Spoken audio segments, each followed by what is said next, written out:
For a fabric-covered button. Unrecorded in history. I would recommend this machine. It's actually part of the armour plating of the Junkers 188.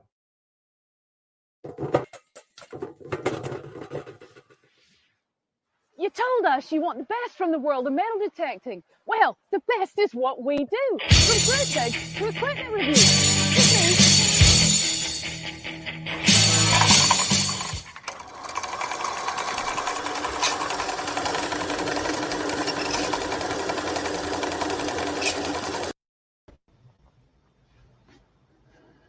Good evening, Dave. I was muted then. I was muted. Good evening. It's 8 o'clock. It's Thursday, and it's the big detecting show. Good evening, Adrian. How are you? Cool, thanks, mate. Yeah, you? Marvelous. All good? I'm all good. Well, I'm all good, but I'm going to have a go at people now. Last week, there was some trolling going on in the chat room. And it was pretty disgusting, with all due respect. And what some of you may not realise, I know a friend of my daughter's who's 13 who watches the show. I know Sky. Sky's, 10, 11, 12, who watches the show. I know other children who watch the show, and multiple new female readers, listeners, reviewers as well. A lot of female viewers, a lot of children. Don't need to see that shit going on, excuse my language, like it did last week. You can have a go at me all you want. You can have a go at the show all you want. Please don't have a go at the guests. Please don't have a go at anyone. Do it in your own time. This is here for people to watch the show who want to listen to people like tonight's guests or this week's guests or last week's guests or next week's. Just please don't. It's childish and foolish. So there you go. Yeah, I've had me say now. Yeah, no, I agree, Dave. Totally, 100%.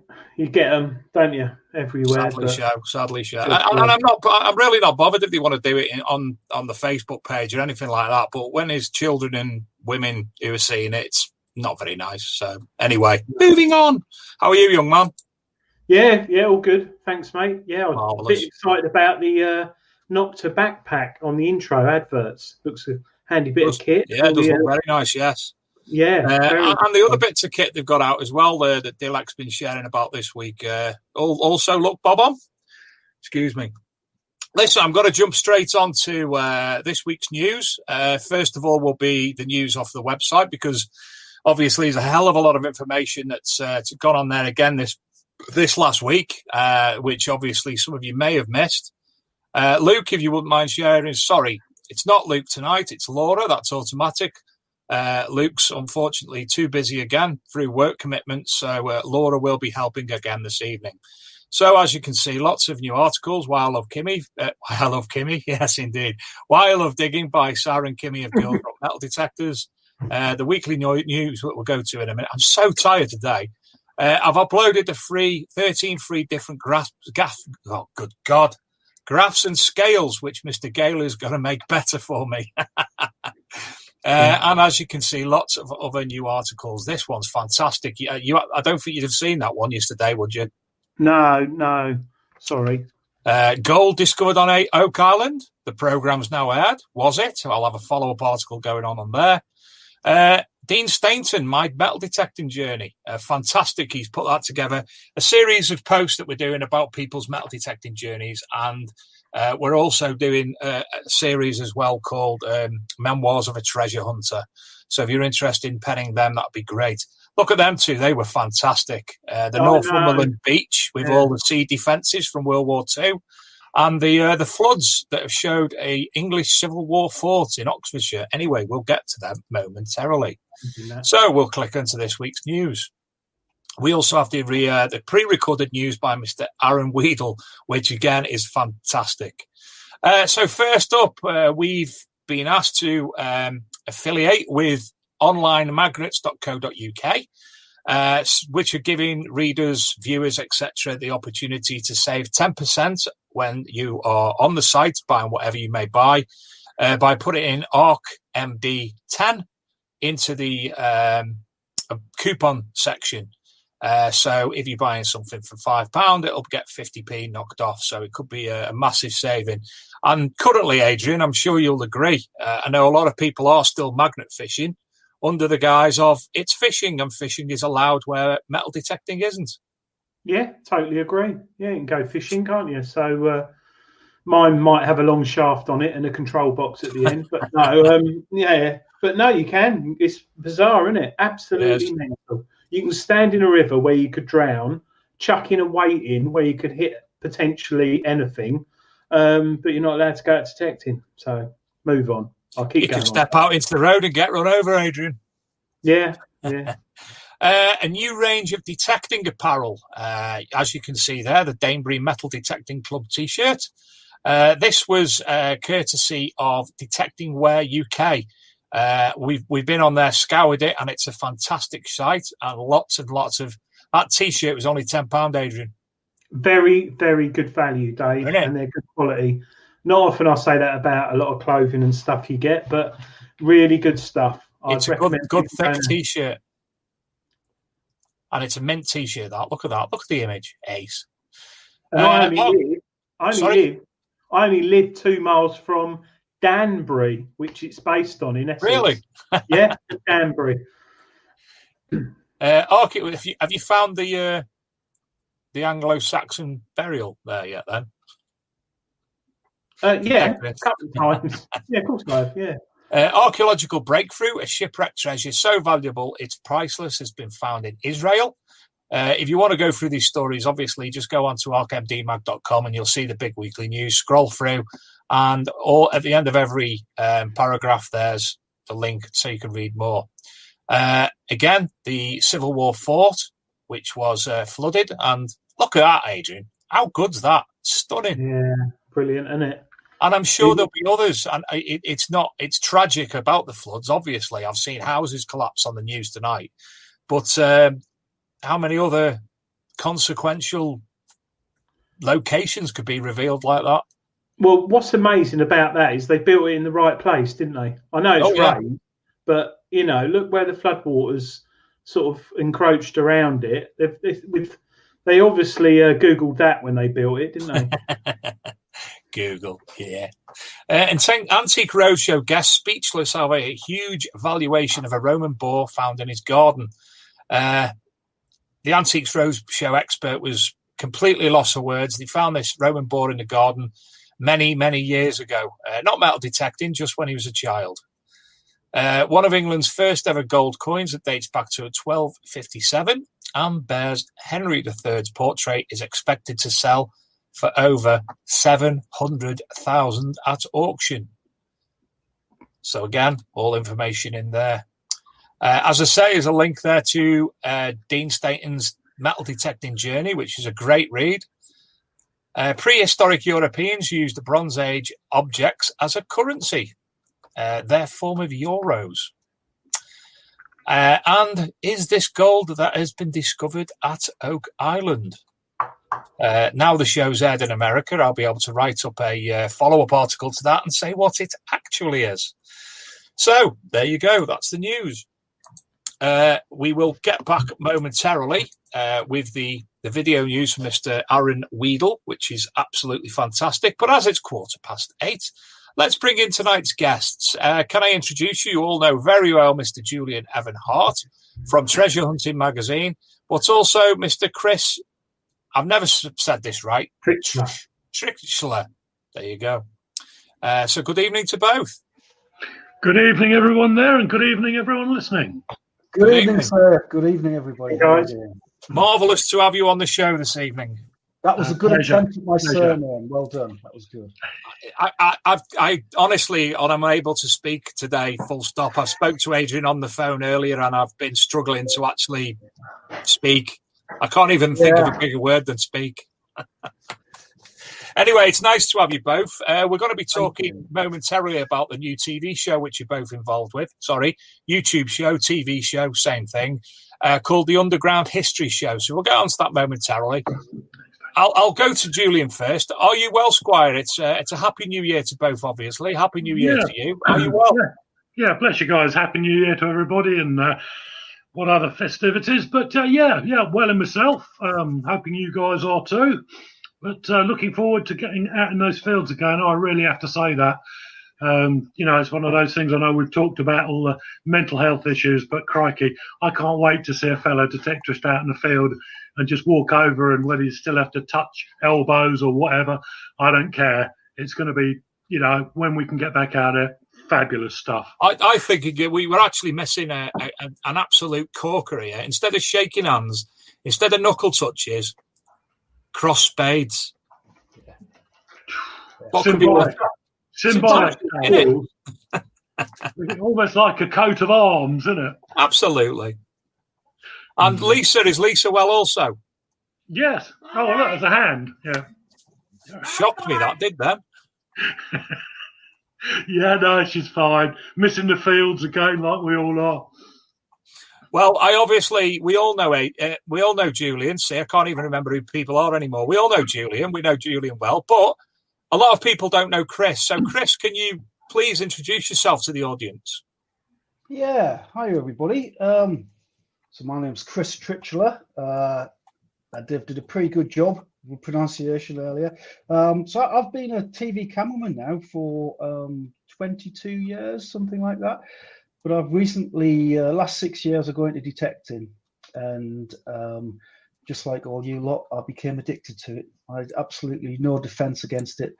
I run a production company now, so I'm a producer. And we're making a series about, we're not making a series about detecting. Obviously, it is about detecting, but I guess the headline is that we're making a series for detectorists, and that hasn't really been done before, as far as we know. Sounds good. And obviously, that is What's going on here? I'm all over the place. That's better. You should get your winter dress, you Dave. I've got me. Yeah, my top's on the right way, and it's not. Is it? Yeah, it's on the right way, and it's not inside out. Underground History Show. So, how did that actually come into fruition? It started, I guess, in lockdown. So I started to think about detecting a lot because I couldn't do much of it, and looked at what was available on YouTube and wondered if there was room for a show like the kind I'd been involved in. So the stuff I've done in the past, I've done all sorts, from EastEnders to Scrap Heap Challenge. But in the early days, I did a lot of what's known as magazine shows for Discovery. And I wondered if we could somehow get one together, which was for detectorists and made by detectorists, but also wasn't broadcast because once you get into sort of working with broadcasters, then there's certain things that you have to abide by, and ultimately you'll try and change it to suit their format. So we wanted to make something that was really varied, and I sketched it up on paper and thought, yeah, this could work. So then I put a pitch together and sent it to everybody, and people seem to like it. So that's how it started. Yeah. Brilliant. And how did you come to be involved, Julian? Well, this is going to rely on my memory, which is notoriously famous. But I believe I'm right in saying Chris either Facebook messaged me or emailed me, and I had a look at the portfolio thing he put through, and yeah, I've had dealings with quite a few sort of TV companies, most of which never come to anything, or film producing companies, and there was just something about this that registered different, and now 5 months on, I think it is. Wow, I'm really, really honoured that Chris sort of picked on me in this capacity. Sounds like schoolboy bullying, doesn't it? But and now with hindsight, I can look back and think, do you know what? Yeah, my feeling was right. He's a real hard taskmaster to work for, I must admit. And sometimes we've never clashed, but I think he finds me very frustrating because I have a set way. But we always, we work really well together. And the interesting thing is sometimes at the end of like filming, I can be really almost really knackered, I think is probably the best word at the end of the day. And I think, oh God, how many times has Chris made me do this and do this and do that? And when I look back and I see the end product, this guy, the quality of this program that he has produced, I've got to say it's absolutely phenomenal. I've had a few sneak previews of the episode 1 as it's been polished up and as he's assembled it. And, it's an open mouth job. I just sort of, crikey, that is excellent. The flavour, the atmosphere, it's like a detectorist thinks. And I think in that way, it's, this is unique stuff. And it's just a real pleasure to be involved with it. It's really exciting times. And let's face it, at the moment, I think we all need something to look forward to. And I hope in some capacity, and I'm sure, as does Chris, that, we can fuel that hope and want, because it really is just a fascinating series from what I've seen so far. Well, obviously seeing the trailer, which is all I've seen, the content of it, one of the original trailers anyway, was a very worthwhile seeing. It's, as I said to, I think it was yourself when we were on the year in review show, metal detecting has had several different types of TV show.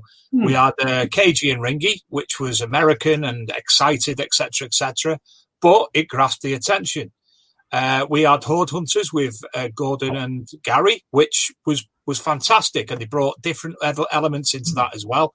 Not long enough, if you ask me, the program itself.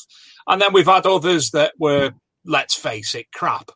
And then everything else has been a little bit here, a little bit on there on regional TV programs and such like. So it is something that I think personally deserves its position within the metal detecting community, and looking forward to it greatly. Yeah. Chris? Yeah.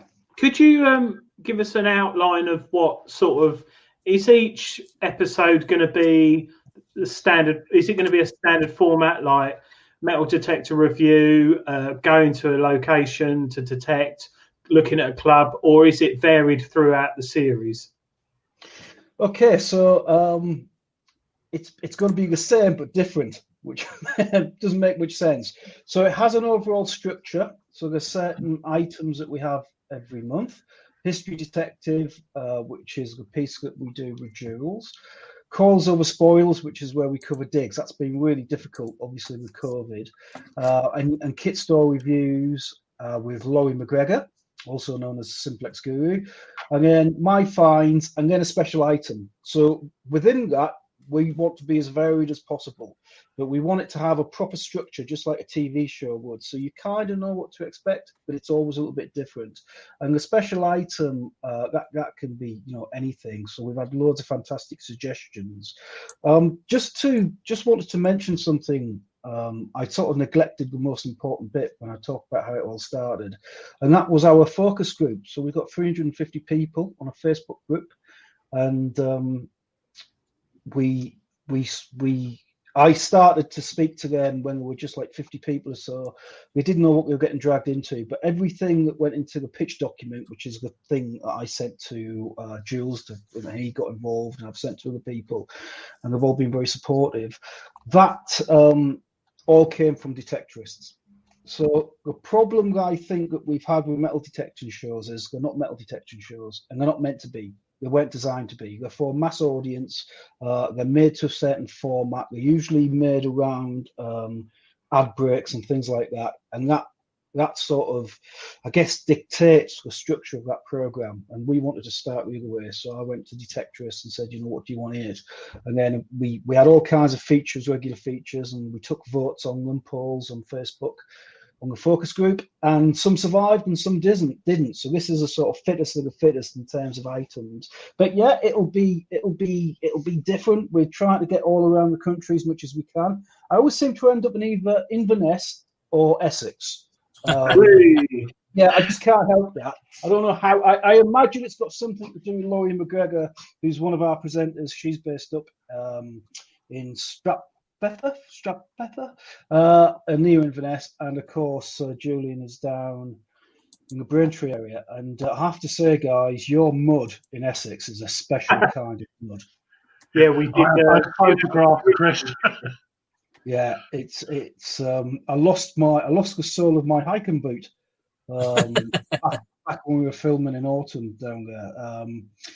Yeah, it really is. So yes, it's got a basic structure, but the focus group can potentially change that structure. So if you join the focus group, I'll run ideas past you and we'll take a vote on it. And that way, it's always for detectorists, and it's by detectorists. I've tried really hard to get detectorists involved because that was something that came out early in the focus group. We didn't just want faces off the telly; we wanted presenters who detected. Hence Laurie and hence Jules. But also, we've managed to get detectorists. One of the editors who's helped me out with it, who actually edits part of the show, he's a detectorist. I've been a detectorist for 6 years, so we're trying to make this unique, trying to make this different. Brilliant. You mentioned two of the segments. One was a review, metal detector review, and one was an accessories type review. So I take it in that respect, accessories and such like, you'd be looking at potentially books, a wide range of things that are classed as accessories or related to the hobby. But when it comes to metal detectors, is that going to be the broad range of metal detectors from Garrett through to MindLab through to Nocta Macro, etc.? Okay, so at the moment we're only featuring. We are supported by MindLab and Crawford's, and so the machines we'll review will be MindLab machines, but we try and do that in a broader context and make it a bit more of a guide, I guess, to get the best out of them. But then in terms of accessories, sort of everybody really. And what we're trying to do, we try to theme the accessories. So we've got we're working on a piece about spades at the moment. You'd be amazed at how much design technology goes into your humble spade. But in terms of the range of what we cover, anything you can use with detecting, really. I want to do one on flasks, but I've been overvoted on that. I think you should, because that's a very anorak subject, a niche subject, and it will obviously attract a niche viewership as well. Yeah. Well, we're all about niche. We're all about making this for detectorists. I think that's really important. As a detectorist, I never felt sort of served by things on the TV. You get little things on local news, like so-and-so found a hoard, but it would only ever be maybe like a 5-minute piece. These are proper sort of, well, we say they're half-hour shows, but because we're not broadcast, it means we can have them longer. So I think episode 2 is shaping up to be about 40 minutes, maybe a bit longer. And we'll just wait for the feedback from the focus group and people who watch it from a wider audience, and see how they feel about that, and then we'll sort of tailor the duration to that. Adrian, have you got anything? Just obviously, COVID has caused because obviously I helped you out, Chris, with a few clips, sadly, for my acting skills. But COVID's caused a huge problem, no doubt, in producing this show. Yeah. So when do you feel or anticipate that the first episode will be launched? The first episode is imminent, and that's a me imminent. So that means next week, we think. So we've made it, we've edited it, we tested it out with different audiences, and now it's gone to Mindlab, and Crawford's have already signed off on it, and Mindlab is just going through their system to see if we've got any notes on it. And it's already been through the focus group. So yeah, I would imagine it'll be next week. And then after that, it'll be a much more regular sort of every month we'll release an episode. So you're right, COVID has been a massive challenge. And if it was a show about anything else, I would have given up by now. But because it's detecting, and I seem to have got myself addicted to it, and everyone I meet has been really supportive, and I've made. Julian was being very modest. He was saying that sometimes we clashed. I've been involved in clashes on jobs. I've never clashed with Julian. Julian is an absolute gent and a real pleasure to work with. And I've made him do all kinds of strange things, and he's just done them. And I think, and also Adrian helped us out massively when we were looking at the Vanquish 540, which comes up in the first episode. And I've worked with. It's always a risk when you work with people who aren't trained presenters, and I've got to tailor myself to that. It's no good sort of tapping your watch and telling people we've got to produce 5 pieces to camera in an hour, because they won't be able to do it. And this has been an amazing sort of organic. We have a bit of a script, so we do these pieces to camera where Julian might say where we are, what we're doing, and Julian is a chap that doesn't always work very well from that sort of thing. So basically, I get a conversation going and try and film it. is what we do with Julian. It's worked really well, and I'm really pleased with it. And Adrian was just bloody. I shouldn't say this to his face, but he was absolutely magnificent in a muddy field in Essex. That's a running theme, muddy fields in Essex, and he's as a sort of I'm directing it, and I'm also shooting it, and I'm also sorting sound. But we do have a camera assistant, unsung hero called Haval, who I think you've both met, both Adrian and Julian, on shoots. Yeah. And he's been amazing. He's really helped me. He's learnt so quickly, and we're all sort of getting a feel for it now. But I can't do this on my own. You need to work with people, and I've just been so lucky to find Julian, who sometimes when we have had little things where I've had to push Julian to do it again, or Julian, doesn't really understand why we have to go and do sort of cutaways in his hand. That's one of his bugbears. I sometimes find myself chatting to him, saying, "Oh, come on, let's get it done. We can go for lunch. Come on." And then I think I'm talking to an absolute bloody master of detecting. And a few months ago, I didn't dare ask him to sign my copy of one of his books, and now I'm stood in the field telling him what to do.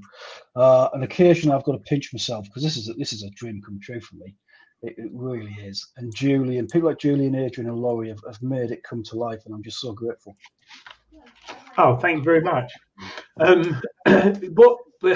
That's nice. I thought we were in a field, just obviously, and it had been heavy rain. It was insane.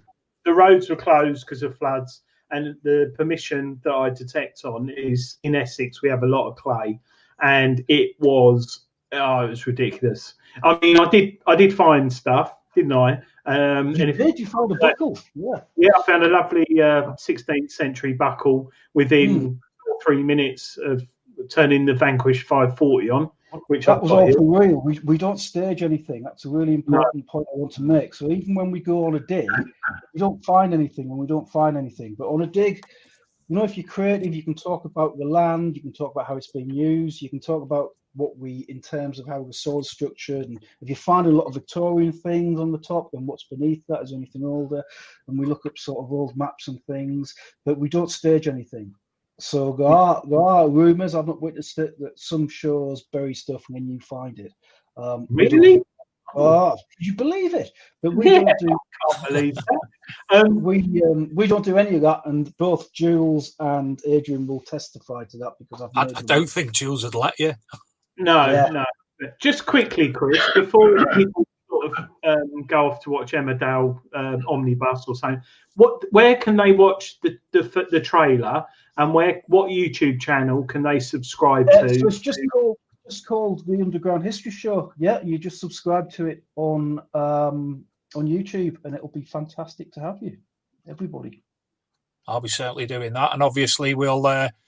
Any information, obviously, that you want to get out, Chris and Julian, in the coming days, coming weeks, when I've shrunk, my bloody thing keeps moving.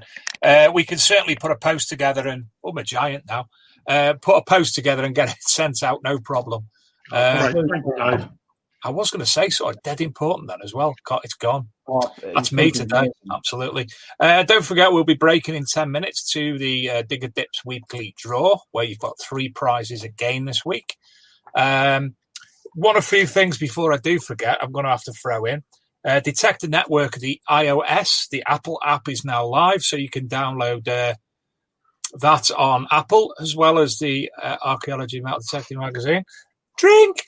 And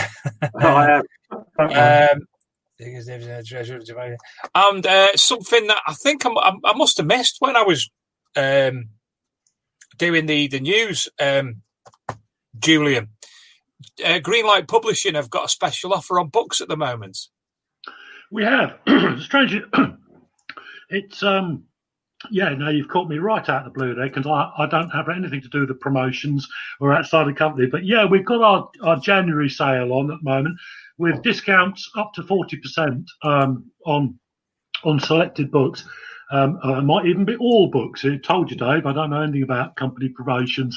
But if you go onto the website or the Facebook page, there are full details there.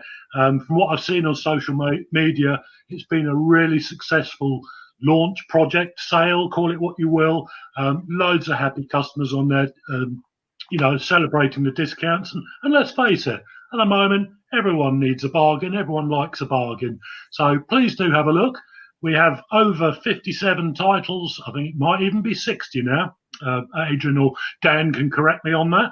But and the glorious thing about them is that the vast majority, probably over 99%, are written by detectorists or people who are heavily involved in our hobby.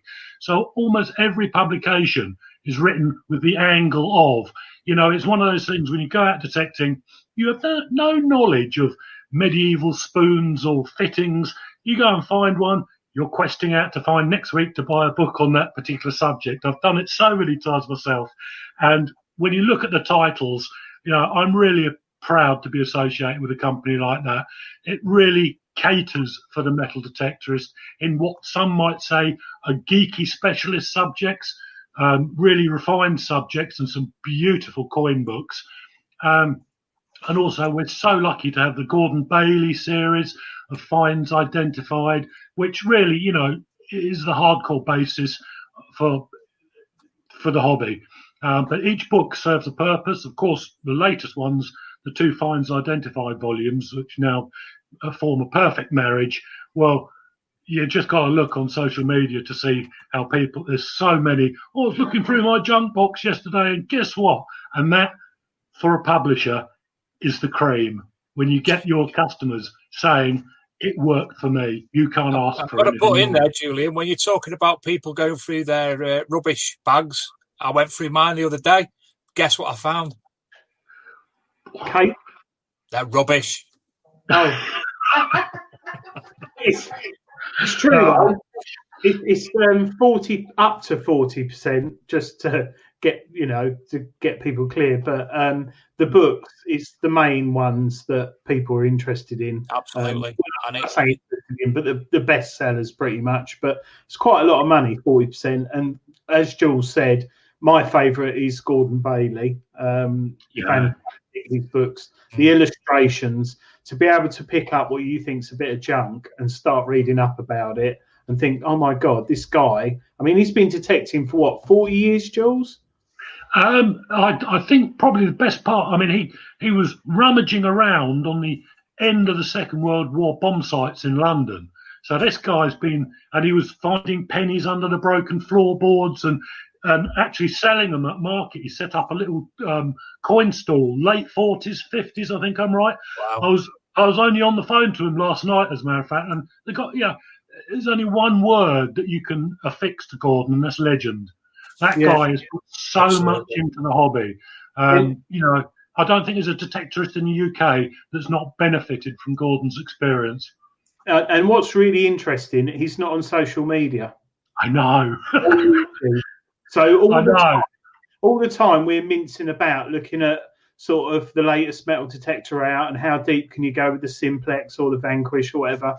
Gordon's sitting there just writing it down and getting illustrations done. So I have seen him on video online through a non-metal detecting source, and he is absolutely amazing. But he writes a lot of books for Greenlight Publishing, and I can honestly say once you get your hands on one of them, he's a master. He really is. And I can't wax lyrical enough about the Finds Identified books, as you know. Stunning. Quality. I still pick it up just to look at the pictures on a daily basis. No idea what I'm looking at, but love it. And I'm sure lots of other people feel exactly the same. And the reason I brought up, obviously, the Greenlight things, because people do tend to drop off around 9 o'clock. So I want people to know that this sale is on currently. Also, Laurie McGregor's now in the chat. And yes, Laurie, lots of nice things were said about you, especially by me. Definitely. I said the nicest things, honestly. Definitely. Anyway, we've got how many minutes out? We are 2 minutes out from the Diggers Dips draw. I'll also give mention to another website that was pointed out to me this week. Is a gentleman called Paul or Phil, because mine's dead, who has started to create a shovel. Ooh. And his website's called McGrafter.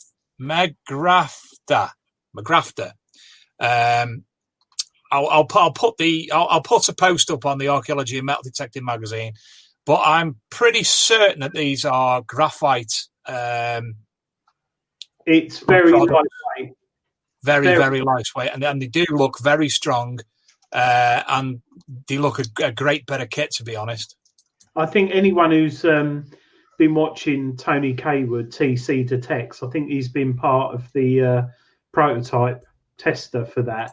But it looks a really cool digging tool. It does. And it is very, I think it's he'll probably put in the chat, but the weight is 2.8 pounds or something. 2.5. It's 2.5.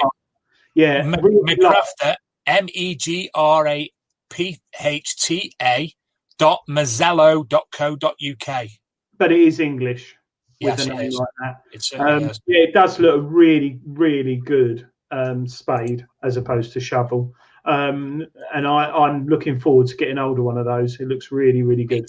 Me too.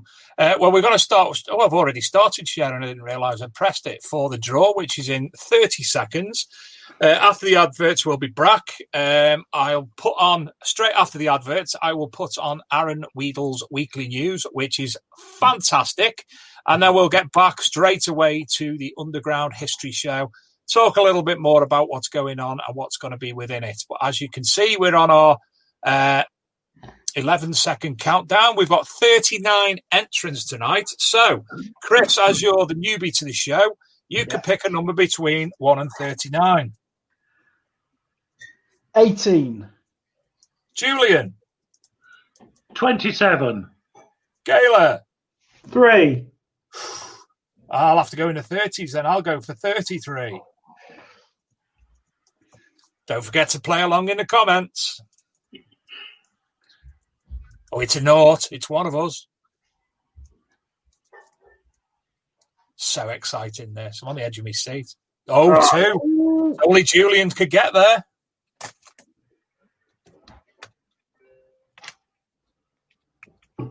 Number 23. Whoa. Pretty near. It's Dean Stainton, Shilling Keen UK. And he's won the book Successful Detecting Sites. I knew who that was straight away. That's good for me. Pick a number again, Julian. 32. Oh, that was my number. Chris. 24. Adrian.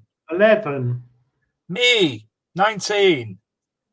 No. Oh, none of us. 3. 2. 6. And that's Norfolk Button. So I think that's Jamie Jones. I think. And you've won a Nocta Macro Finds pouch. Now, for the last one, Adrian. 11. Julian. 12. I heard Lisa say that, you cheat. Chris. 29. And I'm going to go for 8. Oh, it's none of us. I bet it's 32. Yeah.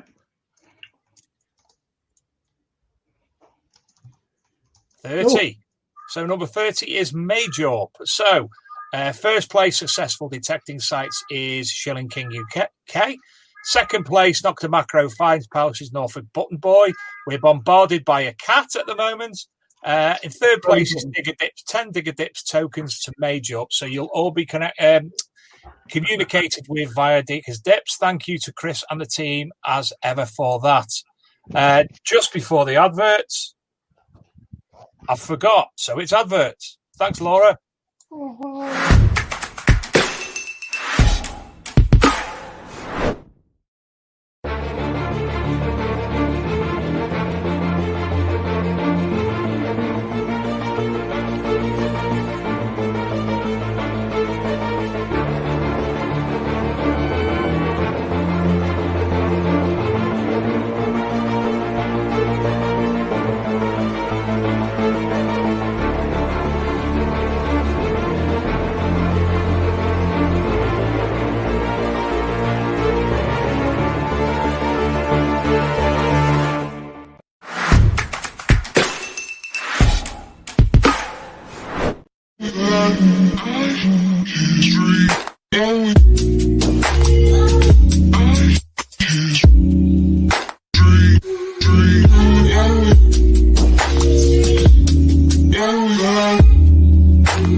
I'm Dave D, and you're watching XP Team USA.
Welcome back, ladies and gentlemen. I'm going to go straight into Aaron Weedle's news.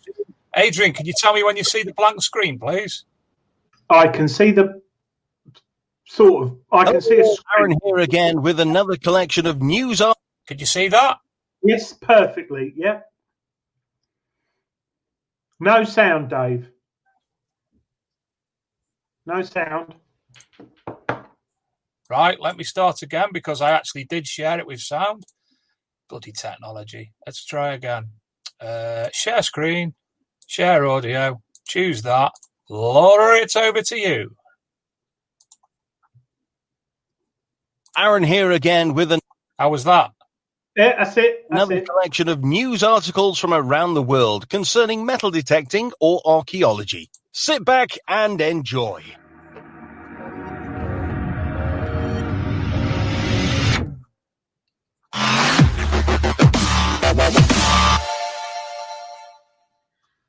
We're heading up to Scotland first of all, and it appears that the key to the room where Napoleon died has been found.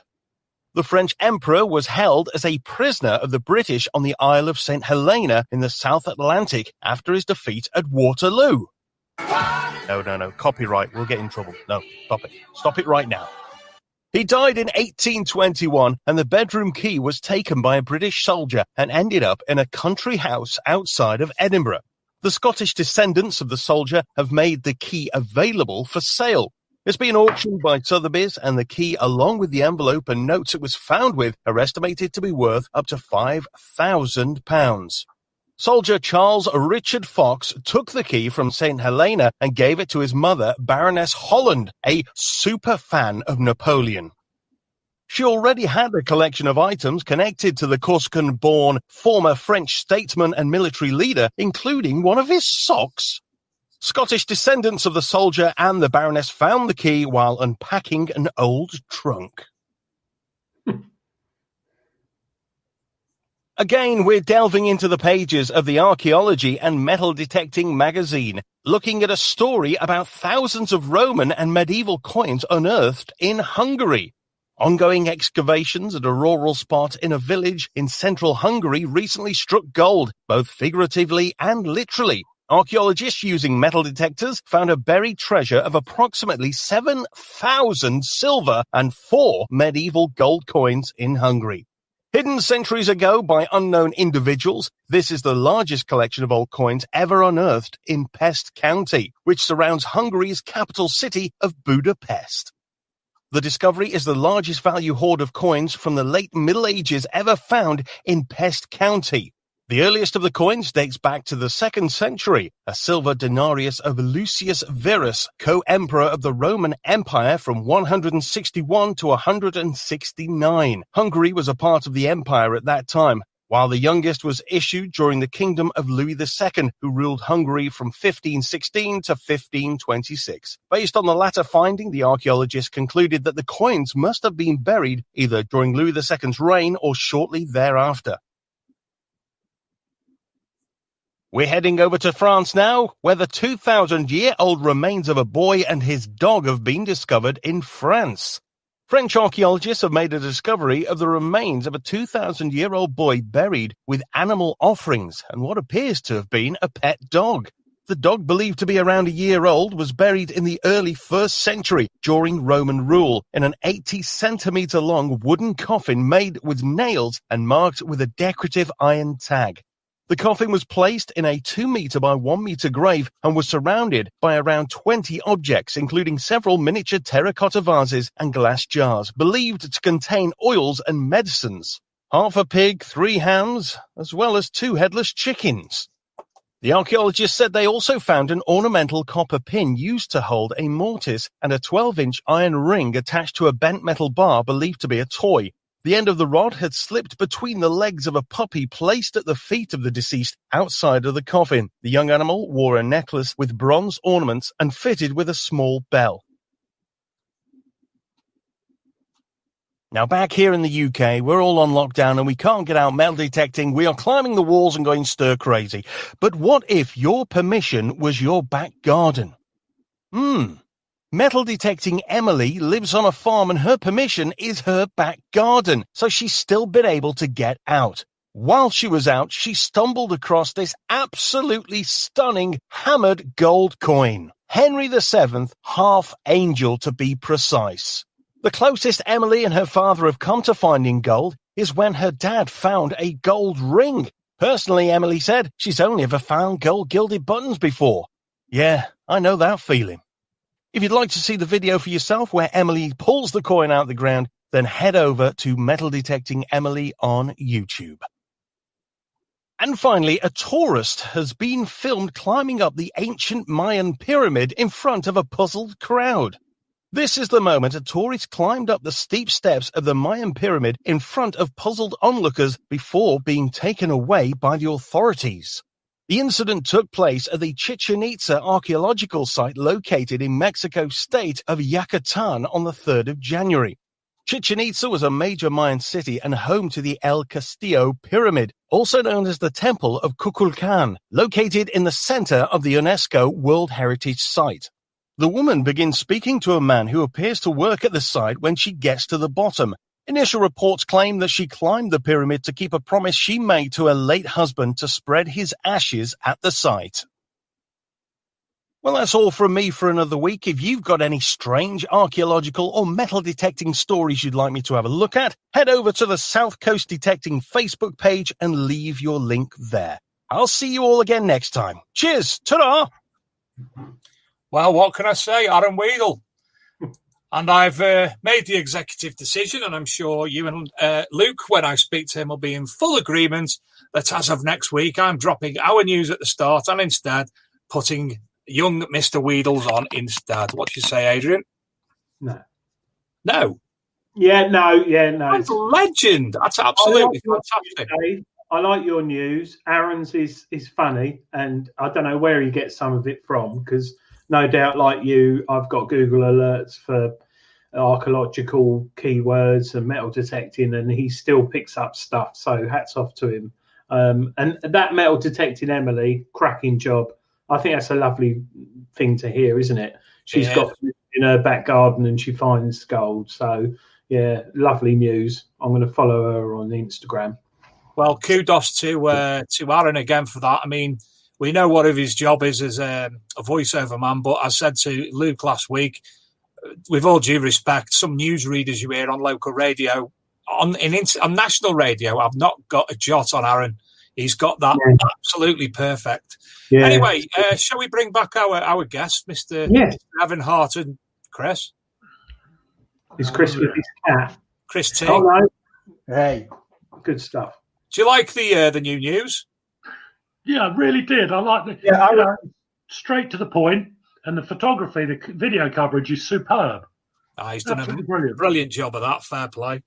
Kudos to him. Oh, it was fantastic. Adrian, you had some questions that have come in from the chat. Yes, I did. And I've forgotten what they were. I'll tell you what. Well, firstly, I think you mentioned it, but hats off to Scott at Detector Network for bringing out the iOS app for Detector Network, because being on the site myself, there's been hundreds of new members signing up since the app launched. What, this week was it, or last week? It's becoming really popular now, being able to just have the app on your phone. And I know he's working on a lot more features for the site, which is growing, which is quite popular. Also, I'd like to quickly say hello to Gareth Sims in the chat, Brian as well from Braintree Metal Detecting Club, because there's lots of questions in there, and I've completely forgotten. I wrote them down, Dave, went out to the kitchen, and I must have put them in the bin or something. I think Laurie said something about the Garrett has got bugs, replying to STE.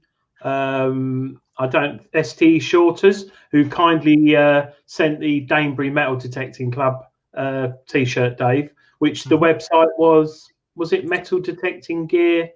Detecting what? I'll have to check on that. I'll get back and see you momentarily. Yeah, I was interested in what Laura was saying about bugs. Whether she was going. Oh, she's heard. Okay, that's fine, because I physically got one here. I've got lots of machines here, actually. I've got loads of metal detectors. They're all over the place. But I've got the Apex, and there was a problem with the coil. There was a problem with the coil. There was a problem with the coil. I got it from Edgerton's, and they managed to fix it and supply a new one within 24 hours. Hence the article I've written in this month's Treasure Hunting magazine. But yeah, I've just had a major accident. I'm holding metal detectors. They're falling out everywhere. I don't know. Detectingware UK.co.uk. I'm probably not the only one, but because of the bad weather we've had and not being able to detect, I've brought all my machines inside. So my... Gosh, dear. It's all going off. It's all... Adrian, Julian, have a word with him. I don't know. It reminds me of that gentleman who put a Facebook post up who's been collecting detectors for the last 40 years and had over 110. I think Adrian's nearby. I've got them everywhere. They're just falling about. Oh, my God. I brought my machines in because this time of year and we can't go out. I thought, right, I'll get them all cleaned up. WD-40 on the shafts, make sure the batteries are charged. Certain ones have software updates, and I've done all that. And I brought them all in today, and they're literally all sitting here, and they've all just fallen over everywhere, and headphones everywhere. But have you got a nice blanket to put them to bed later as well? I sleep with them. What about the house manager? The housing manager. The last 2 nights she's been on the sofa because I've got too many detectors in the bed, and they're with all the charging leads and cables. So she's happy down here. I've given her the finds identified to read, and I've taken the television upstairs in the bedroom because I need to look at. Have you not given the most recent copy of the Treasure Hunting magazine? No, never do that. Camera's gone funny now. It's all going pear-shaped. That's because you're bloody knocking everything about. Anyway, let's get back to these nice men from... I can't remember what it's called. The nice I can't men. remember. Mine's gone blank. The Nice Men, Julian and Chris. Underground History Show. Chris, I've got a question. Where did you come up with the name Underground History Show? Because and the reason I ask is because I was talking to Adrian about this, and to me, when I heard about Underground History Show, I perceived it to be a program generalized about history, talking about the dark elements of history and such like. So, and obviously I was surprised to learn it was a metal detecting show. Wow. Okay, that's really interesting you say that. We went through a few evolutions. Metal detecting maniacs, I remember, was one particularly bad one. When I talk about the Underground History Show is that it does say what it does on the tin, but yeah, we do look at the darker sides of history. So we have got some stuff coming up, and also we wanted to avoid metal detector in the name just so that a wide audience might find it when they're looking for history stuff. So it sort of came out of probably came out of necessity that I needed to get something out. I wrote a load of names down, and that one seemed to, make the most sense. There's not somewhere where there's like 50 really creative people sat around a table, all coming up with names for the show. It was me and the cat. So the cat won. Yes, well, she often does win. Yeah. So it was going to be called Metal Detectors. Yeah, very good. The pain. I'm in my dad joke zone now because I'm tired, obviously. Yeah. And Julian, up to now, what I will do actually, I will pull up the images, and we'll go through the images, and you can both obviously discuss what's actually going on with some of the photographs and behind, and tell us a little bit more about behind the scenes in the show up to now. And Laura's probably Scrambling. there. It is. Oh, well done, Laura. So I've actually done something I've never done before. I've actually put them in order. Wow. Because we all know what a buffoon I am when it comes to things like that. So the Underground History Show, self-explanatory, and over to you. Right. Well, that was at our head office in Essex, and I went out the back, not for a cigarette. Can't remember why. I think Lisa was detecting on the farmer's front garden, and I saw that stage door, and I thought, well, that's appropriate. I don't think Chris put that there. I think unless you did, Chris. No. But I thought, yeah. So I just took a shot of that, sort of to get the atmosphere of what we were doing that day.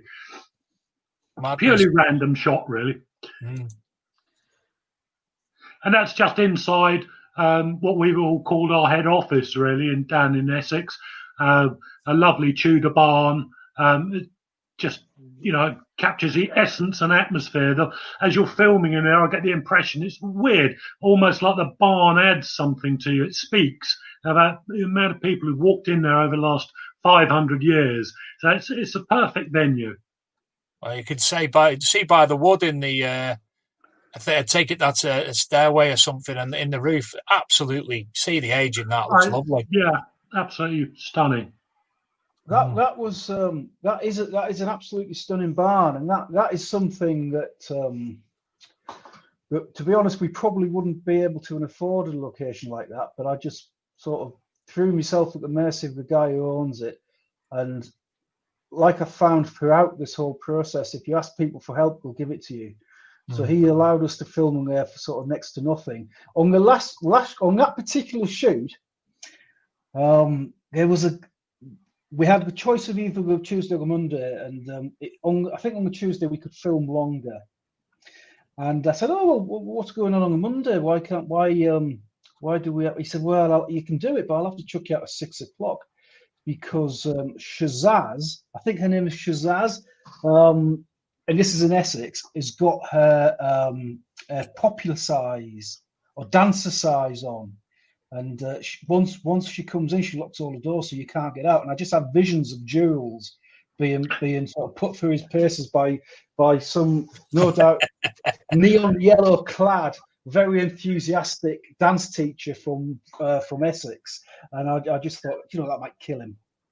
Yeah, I could see the Bridget Jones moment there, definitely. We just can't allow that to happen. But that barn, of course, you go anywhere with Jules, and the first thing he does is survey everything and lend you his opinions on it. And I think you said there was probably bits of ship in that barn. Is that right? Yeah, I think they were looking at it, possibly. It's a beautiful place, and you just feel like you're in the right place when you're there. It's usually used for sort of gym classes, and also people have weddings and things in it. But the guy that owns it, obviously, all of that's been completely kiboshed, which is one of the things about COVID that has worked in our favour. I wonder if you've got any shots of Mark, the other presenter who I've not mentioned yet. I think there might be one or two in there, Chris. Would that be that gentleman? Yeah. So this is brilliant. This is a typical filmmaking story. So I work with Mark. Mark is a sound recordist. That's what he's best known for. And he became a presenter for the production company I worked for about 20 years ago. And we did a lot of discovery stuff. But he has since gone on to work as a sound recordist on the Detectorists. So it was all sort of meant to happen. Yeah. So anyway, Mark is, he's not got much work on sound recording. It's winter. Nobody's going to ring him up. He hasn't presented for a little while. So, he goes off and he gets an operation done on his jaw, which gives him a speech impediment. And then the day after, I ring him up and ask him if he'd like to do the Underground History Show. So the poor fella has got this jaw, which is sort of he makes it, well, he's got new teeth until he gets it all fixed properly. And it was just really funny sometimes. If there's anything with too many S's, it just turns into the word like, and we have to sort of start him again. But he's a really great guy. He's just somebody else who can you come to a barn for 12 hours and do 9 pieces to camera, and we're having bread and butter for lunch sort of thing. And he just stuck right into it. And he was a bit nervous about meeting Jules, and so it was really nice for the two of them to meet, because Mark introduces the show, tells you what's going to be in the show, and then at the end tells you what's going to be in the next show, and introduces something. We end every show on something called Wall of Hall. So this is where viewers send in their finds, and we print them out as if they're Polaroids, and we put them on the wall, and we sort of just let people have their sort of moment of glory of what they found. It's a really nice part of the show. And Mark is just one of those guys, again, you turn up at 6:30 in the morning, got a full day's filming, and you haven't really got a script, and Mark just makes it happen. And it's exactly that kind of person that I'm so pleased we've got on the show. So yeah, I actually do that, as you can tell. And that barn, you can see from that picture of the barn there as well how beautiful it is. Yeah, it's a great barn. It's really nice, and you just look at all of this and all that equipment that I've got out there. And it might surprise you just how much clobber you take to film these things. Which I'm going to treat myself to a van next. But yeah, there's me at the camera. There's a Val assisting, pulling focus, and there's Mark talking gibberish.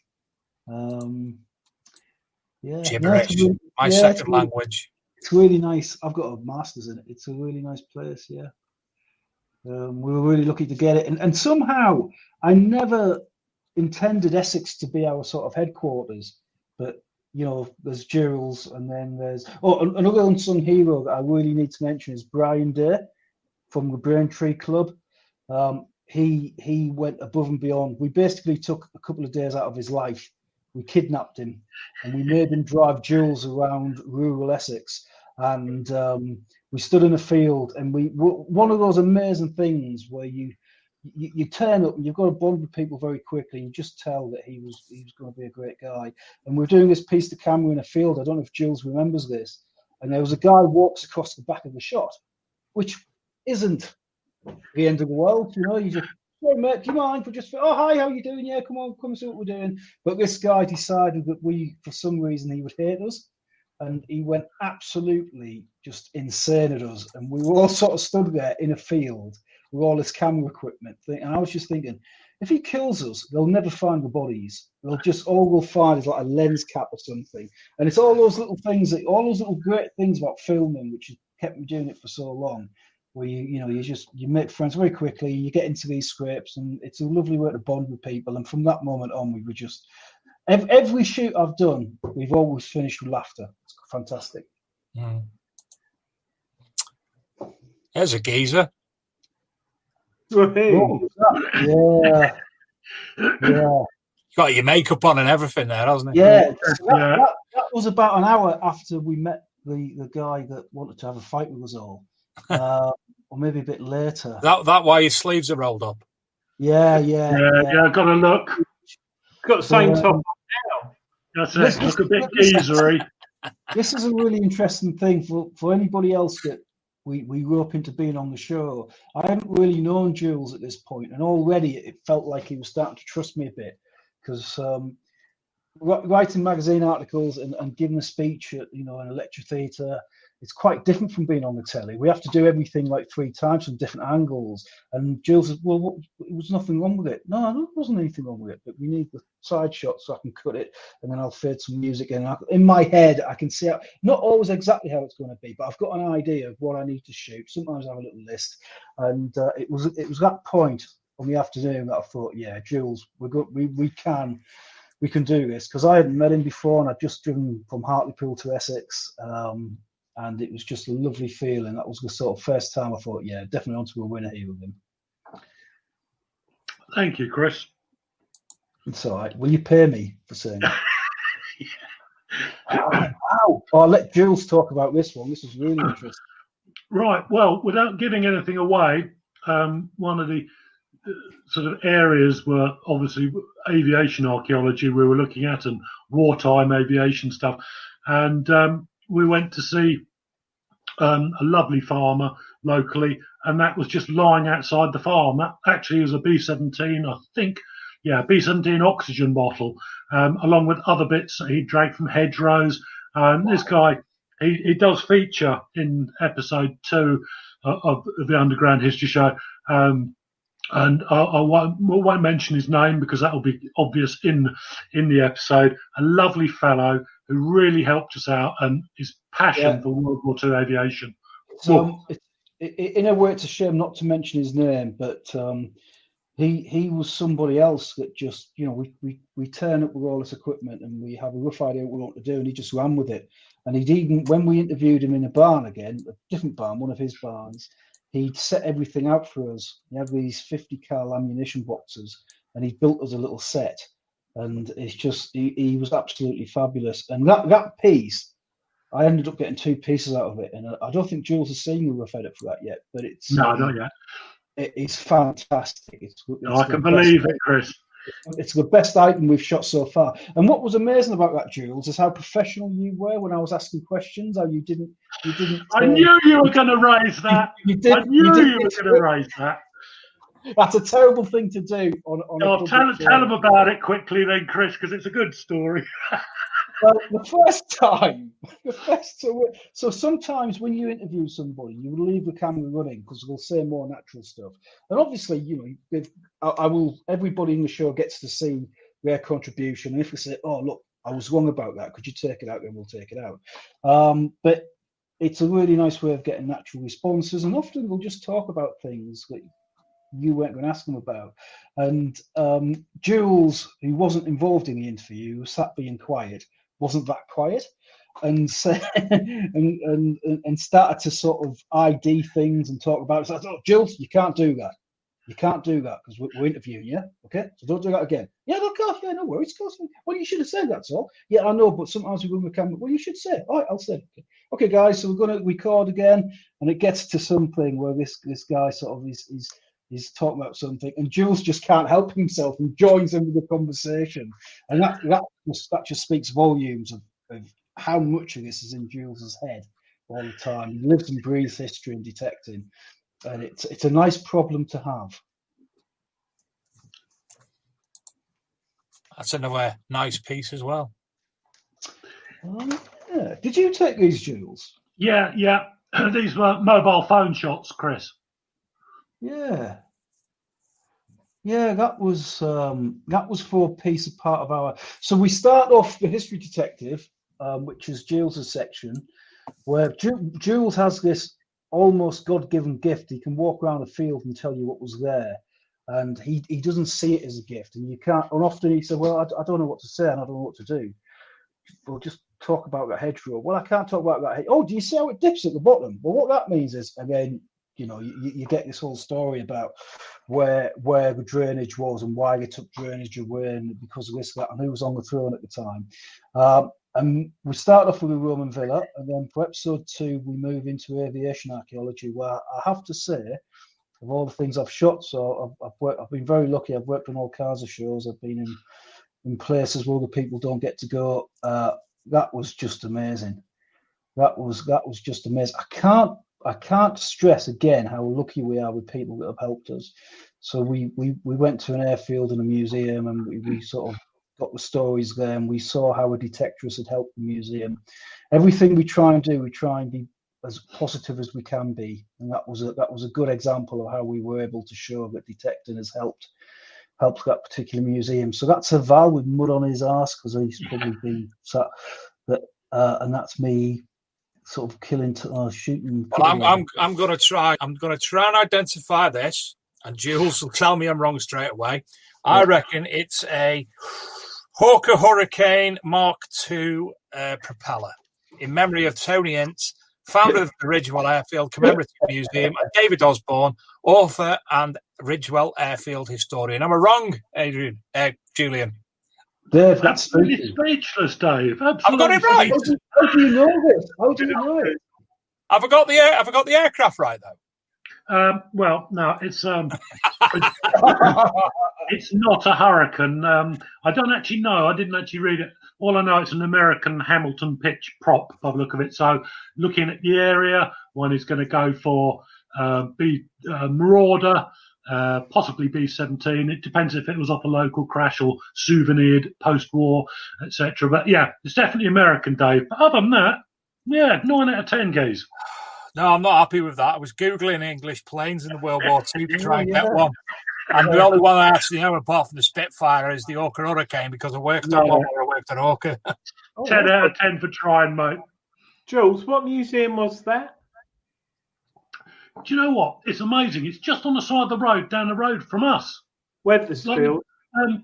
No, is it Wethersfield? There's so many American airplanes. It's okay to mention it. It was Ridgewell, wasn't it? Yeah, it was. It says Ridgewell Airfield.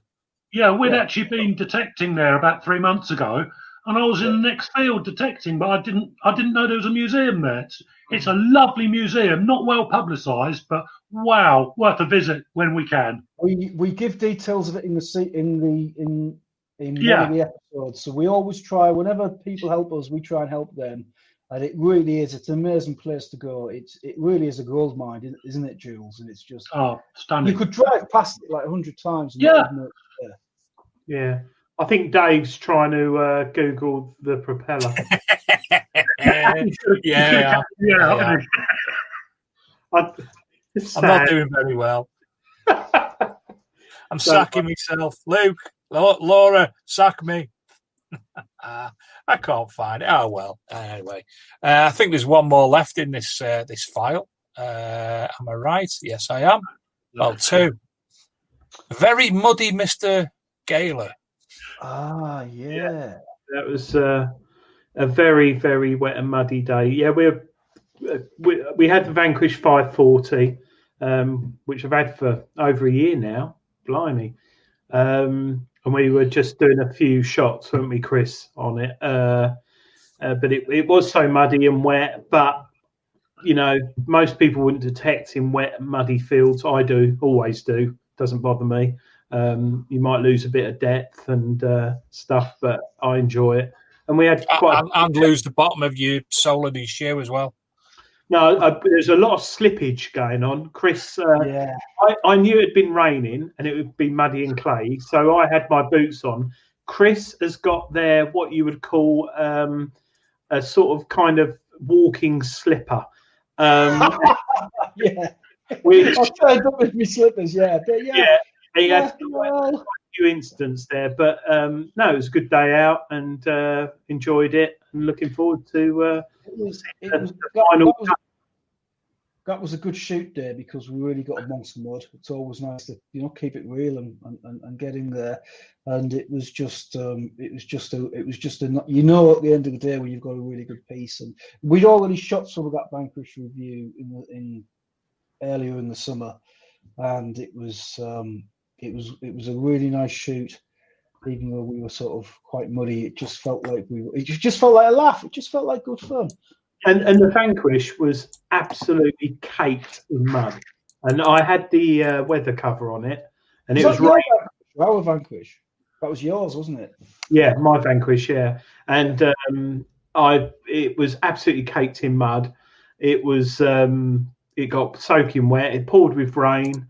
And I didn't have the cover on, and fingers crossed, touch wood, it's still been all right. But yeah, it performed well, and enjoyed it. Actually, it was a good day out. Fantastic. So it's closing up on 9:30. We've got 5 minutes or so left before we end the show. Julian, do you want to throw anything else into the mix about the show? Yeah, just to say, thanks particularly to Chris. Yeah, it's been a real learning curve for me. I've done TV work before, but never anything like this. Being a presenter, wow, it's a real opportunity for me. And my hat really goes off to Chris because I'm not always the easiest of people to work with sometimes, funny enough. I'm a very easygoing geezer, but, he's put up with me. And, I've learned tons like working with him. It's just a real privilege to be involved with him. I would just like to add at this moment on the subject of films and making films, I did promise people on Facebook this week that I would serialise my collection in a part 1 and part 2, coins and artefacts I found over 43 years. It's going to be shot on my mobile phone. I'll try and cut all the F words out, so I'll be, I won't speak too much. But I'm going to do coins tomorrow, and I'll post it up on the Treasure Hunting Facebook site tomorrow. And then over the weekend, I'll try and do all my artefacts. But it is a mobile phone, so forgive me. Quality's not going to be that good, but at least you get an insight into my collection. And just quickly on that, I'd like to say, if everyone else, there's a lot of other people on Facebook sharing their collections, hats off to you guys, because sharing at the moment is crucial. It's crucial for mental health. It's crucial for all of us who can't get out.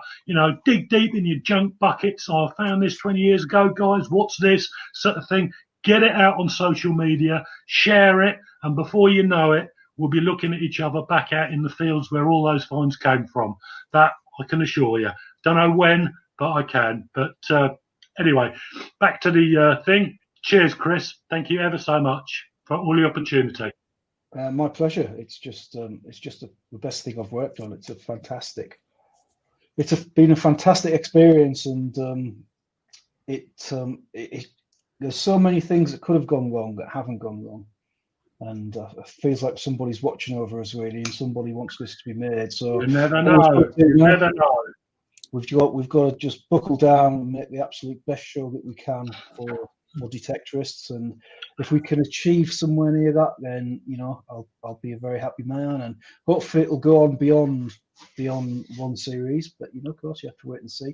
Can I just mention that when we put the trailer together, actually there's a piece about a club who had who were also, well, one of the guys that runs the club up in Durham also runs an events company, and they were able to put a dig on in Binchester, which is a Roman fort site area, and they were really, really helpful. And I promised I would mention them. And it's Durham Detectorists, Land to Beach, 2 chaps there, Scott Hillary and Gary Buckingham, and they're just. When we first started, we got a lot of people saying, no, we're not going to help you because telly's never very nice to detect. And yeah, but this isn't like that. This is going to be different.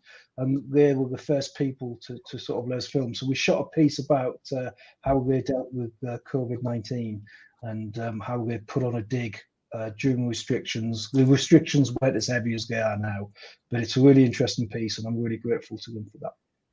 Fantastic. And of course, people can find more, keep up to date on everything via Facebook. So you go to Facebook and you find Underground History Show. There's a page, and Underground History Show -production is a group that you can join and give us your ideas and give us feedback and say, well, I watched the episode and I think you've missed a trick there, or, oh, why don't you do this? And we try and take it all on board. There's a lot of logistics to juggle. Whereabouts in the country is it? Does it fit in with the format? But the format's quite flexible. So that's a great place. And of course, we're on YouTube at the Underground History Show. Fantastic. Adrian, have you got anything before we depart? Just thanks, Chris and Jules, for coming on the show. No, it's fine. Thanks, I appreciate it, because I'm looking forward to these episodes coming out. And I know Chris is under a lot of pressure with COVID, but the quicker the better for all of us to be at home watching these kind of things and getting our sort of injection of detecting, as you call it. Also, don't forget this month's Treasure Hunting magazine with the green screen awfully blocking it out is available in the shops now. And well done to Darren Booth on his Denari hoard that he wrote about in this month. Detecting for Veterans, a very, very good cause. There's a really good write-up in there that you did, I think, Jules and Gary Cook. Yeah, me and Gary.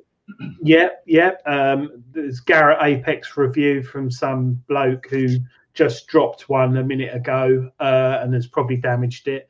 It's out in the shops. Get it on subscription. It helps when you sit at home and read that. It brings you back to life.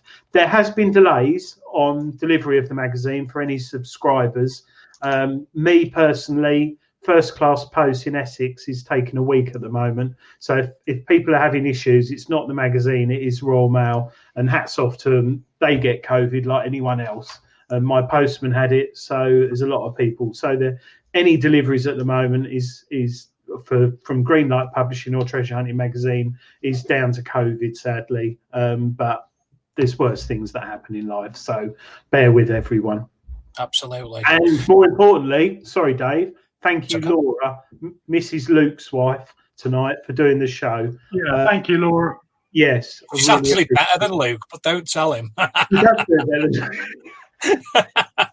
We'd really like Laura to come and do something metal detecting with kids with us. I've reached out to her and hopefully we'll talk her into that. But that's one of the many topics we'll be covering, how good it is for kids. Brilliant. Well, next week, ladies and gentlemen, we have an absolute massive guest, Ms. Laura Makelum. You may know her from her recent book on mudlarking and all her videos and such like on mudlarking as well. Absolutely can't wait to speak to her. Julian, you will attest as well that she's just fantastic to knowledge and everything of what she does is absolutely spectacular. Fabulous lady and fabulous book she's written. Absolutely. And to end the show from me, I've got one bit more thing to share. I've been asked to make an announcement. I'm not 100% sure on the what's happening. Laura, could you just share the screen for me, please? We have this. Just detect something big is coming in the spring of 2021. To register your interest, you can add your email address to just-detect.com. And this is being brought to you by Detector Network, Metal Detective Group, and Peaky Finders. I'm not 100% sure because none of them have mentioned to me, but please register your interest there. I do know one little bit of it, which I've been helping test, which is phenomenal. But that's all I'm going to say because it's not for me to say. So just-detect.com to learn all about that. Thank you tonight, obviously, to Adrian as ever. Chris, it's been a pleasure speaking to you for the first time. Julian, you know how much I love you, you legend, you. Lisa, if she's not in bed, good night to Lisa too. The show wouldn't be possible with all our viewers. Thank you all and everybody who shares it and everybody who interacts. Please visit arcmdmag.com or download our Google Play or iOS app for all the latest news. And there's some doozies on there at the moment, isn't there, Adrian? Sorry, I was just looking at the post. Can we order food delivery in the field for Just Detect? It's given me an idea. Sorry, Dave, what was that? I said the magazine have had some absolute class articles in the past couple of weeks, hasn't it? Oh, gosh, yeah, unbelievable. I think, like Jules was saying, people are sitting at home and going through their finds and digging stuff out. And well, not just that, the archaeological and the historical articles on there as well. Sorry. Yeah. I was laughing at that. Just Detect. Yes, absolutely, definitely get on the site, Dave. There's loads. Like I said, every morning I get up, open up the app, and I read what I want to read. I don't read about the latest president in America, which I know Jules has been following heavily, 24 hours a day. But yeah, it's a breath of fresh air. It's reading about stuff we love and enjoy. So download the app without a doubt. Fantastic. Well, again, thank you to each and every one of you, to Adrian, to Chris, to Julian, and to Laura. And hope Luke is all sorted with work and he catches up with everything sooner rather than later because I miss him. I don't speak to him. Anyway, thank you all and have a great night. Good night, everyone. Cheers, everybody. Cheers, Dave. Thanks, Adrian.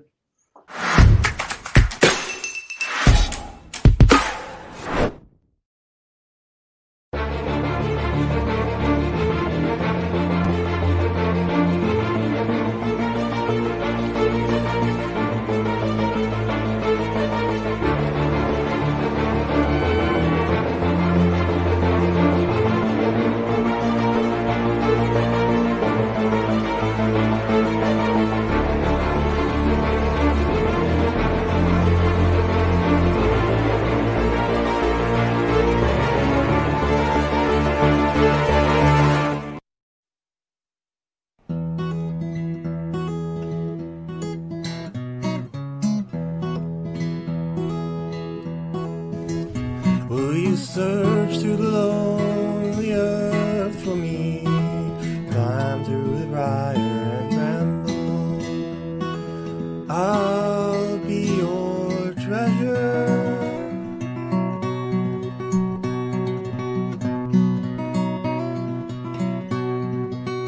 I felt the touch of the king.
Thank you.